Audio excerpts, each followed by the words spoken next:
I actually have the first version, but I'm not happy with that yet. Okay. I still need a lot of working on that. And I can share that if you guys would like to. Yes, definitely. Yeah. But Can you slice me? not yet. Oh, Now we can. okay. This is the one I built it. Yes. With a lot in for different user, different authorities, and then try test it. And the little update, this is actually the second version. The first version is any user log in, they will see a role switcher in their tab. But now it's only admin log in then can see the role switcher one update.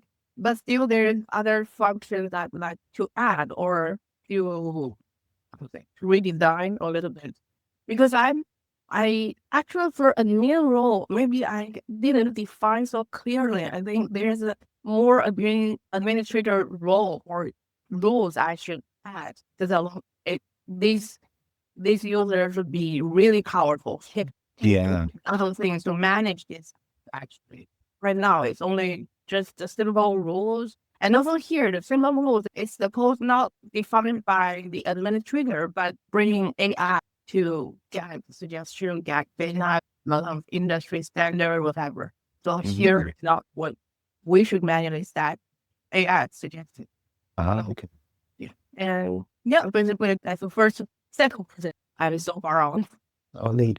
That's it. And can I ask a question, Crystal? Did you follow the instructions exactly? Did you upload the guardrails file? Yes. Yep. Okay. Yeah. And also, yeah, mention about that. There's actually after the level give me the first version, it actually asked me the question because I was asking as this powerful user, but the guideline says restriction.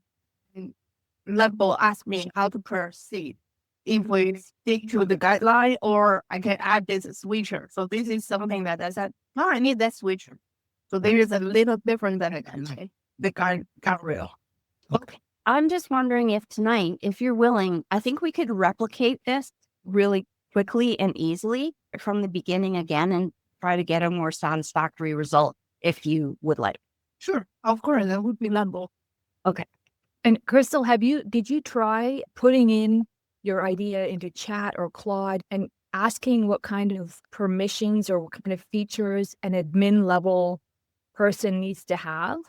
Started chat. This is the second version. After I got this redraft, I go back to Cloud to have a chat, discuss further. And by doing that, actually there is a lot of other things I never thought about. So I think I need more time to move to the server. Yes. Yeah. All the planning. So the more planning that you do, the quicker the build is going to happen. And then you'll have less reworks to worry about. That's right. So one thing that I didn't mention yesterday, which I forgot, I apologize, is Lovable typically, like if you give it a large requirements with all kinds of functionality, most of the time, in fact, I think all of the time, it will build the key features, like the most obvious features, like the dashboards and the key administrator login and stuff like that. And then you can tell it, okay, let's continue and, add the rest of the functionality. So if your requirements that you're putting into it, it's very elaborate and has a lot of features, it's unlikely that it will do all of that in the first take. Like it will probably just do a few key features and then you'll have to say, okay, now let's continue on with the features that we have. So I should have mentioned that yesterday, but it's a good thing. Obviously, you don't want it to sit there for an hour generating a whole bunch of stuff if it's not right, but it does give you a good shot at it first, and then you can continue from there. Cool. Awesome. Stop sharing now. Okay. Thanks for sharing, Crystal. That's awesome. So one of the things with our business is that we have a lot of staff. So up to 50 staff in the summer. And there's a lot of moving parts. We've got drivers, we've got people at the launch site, at the retrieval site, and in the shop. There's a lot of work. And so what we've always wanted to do is have an optimizer, basically a scheduler where we can say, okay, we need to have, because we have, say, 100 rafts booked today, we need 30 staff. We need 5 at this location, 3 of whom need to be cashiers, 1 needs to be a driver. And amongst those, one of them needs to have first aid because we have to have a first aid person at each site, but it can be anyone. So we've tried tools in the past and they haven't allowed those double constraints or double kills kind of things. So this is just incredible. After 10 minutes of building a prompt and then it ran this for 10 minutes, it came up with what I wanted. So this, yeah, I'm just so amazed. Yeah, it's incredible. So this is a dashboard that we would look at once everything is populated. It went ahead and created 4 departments for me, like I had asked, and it created some mock shifts. And so this is how we would basically set it up, say we need these shifts, and then make the template basically. And then it auto schedules. So it gave us some criteria that we wanted to look at. So we want to restrict or reduce overtime as much as possible. We want to, this one, they have fair distributions. A lot of people, or sometimes staff will say, I'm not getting as many shifts as when we're, okay, sorry, and let's look at that. So it'll look at that and spread things. It'll respect the preferences of the people who might want to work certain days of the week. And that's really hard to keep in our heads all the time, obviously. And it'll minimize. And so we've got rules say, if they can't work more than 6 days in a row, that's obviously too much, things like that. So it built all these tools, all these restrictions. And importantly, I couldn't find a tool that would do this, allow us to weight them. So we've got these rules, but some are more important than others. So it did that. It built shift templates and then a whole bunch of other specific rules, some of which are hard, meaning you can't break these rules, and then others that are just watch out for. It built us a whole bunch of mock employees, built us the departments, and then there's some coming soon areas. So I want employees to be able to sign into this. They can see their shifts. They can swap shifts if they want to with their colleagues, and it's all there. And then I asked it to make this pluggable into a future, the to be built HR employee hub, what you were talking about, what you built yesterday, Al. We can have all of our employee files on spreadsheets and in files and everything, which is fine. And they're all digital and that's great. But I'd love an ERP where everything can just be, I can search for certain staff and things like that.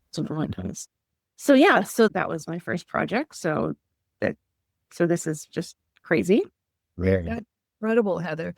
What's so cool about this is I know you're saying it built it, but it's your idea, right? It couldn't happen if it wasn't for what you created in your mind.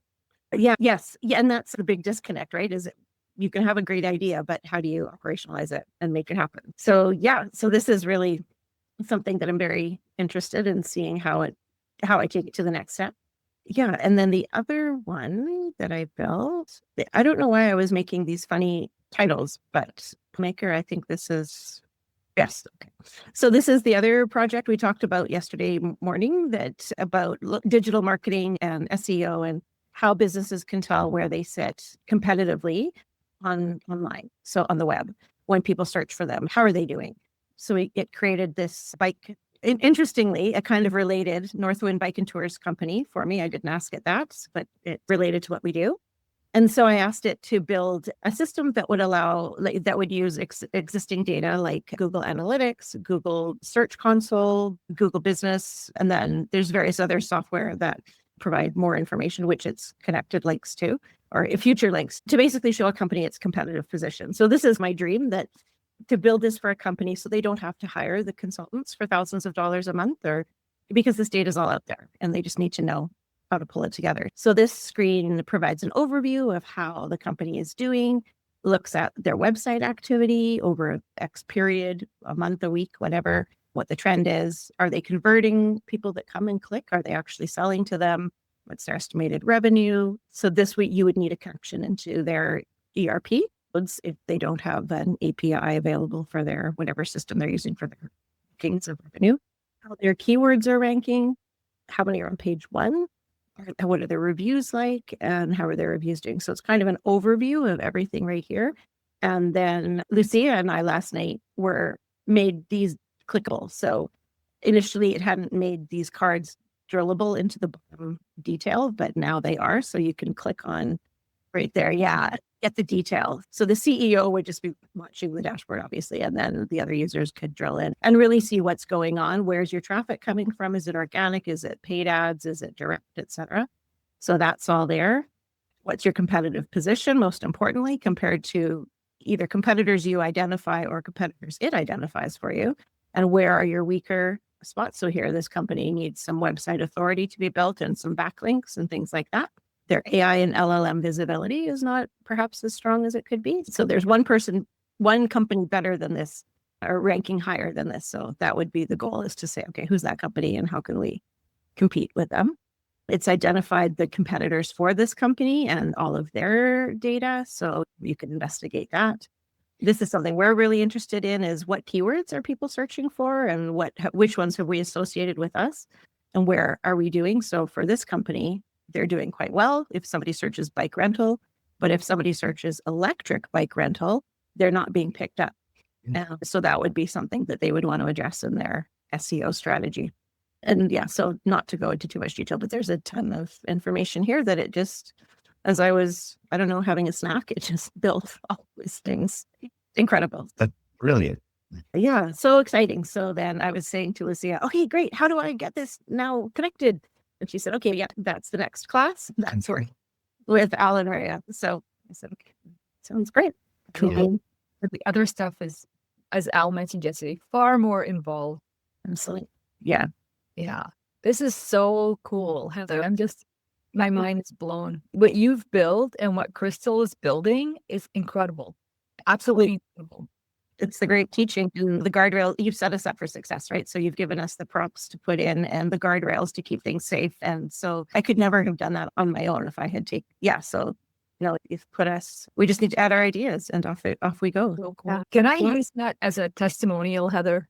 Of course. Oh, we're very happy to. It's perfect. That's perfect. Because I try to tell people how exciting this is. If you learn how to do it right, you are unstoppable.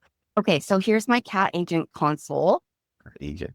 So I basically took Al's prompt and just put cat in everywhere and villain or super villain or anything. And it made me the cutest. And I gave it some instructions on how to style it. So I went with a Hello Kitty Pokemon vibe.